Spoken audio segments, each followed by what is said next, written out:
शिळफाट्यातील सामूहिक बलात्कार आणि हत्या प्रकरणासंदर्भातली ही बातमी। तर महिलेच्या हत्येप्रकरणी नवी मुंबईच्या वाशी आणि कोपरखैरण्यात आंदोलन करण्यात आले। आरोपींविरोधात कठोर कारवाईची मागणी ही आंदोलनकर्त्यांनी केली। तर शिळफाट्याच्या मंदिरात 3 पुजाऱ्यांनी बलात्कार करून महिलेची हत्या केल्याचं हे प्रकरण।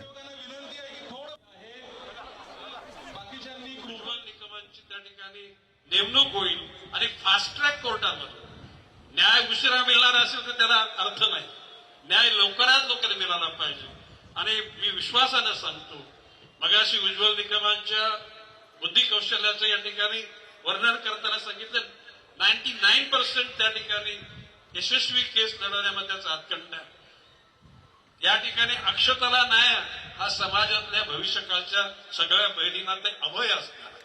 मी शासनाला आवाहन करेन की आपण याची मर्यादा ठेवली पाहिजे, कारण या फास्ट ट्रॅक कोर्टाची जी आपण मागणी केलेली आहे, आतापर्यंत कुठल्याही फास्ट ट्रॅक कोर्टामध्ये कधीही 6 महिन्यामध्ये कुठलाही निर्णय झाला नाही।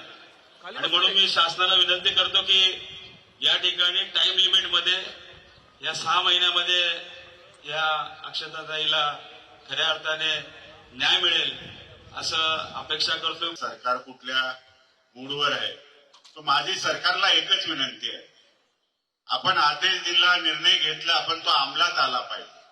नवी मुंबईच्या पोलिसांनी ते आपलं काम करत चाललेलं आहे, पण सरकार या नात्यानं आपण कुठेतरी लाडकी बहीण आहे या हेतूने या बहिणीवर प्रेम करून तिला न्याय द्यावा, जेणेकरून या नवी मुंबईमध्ये अशा कुठल्या घटना घडणार नाही।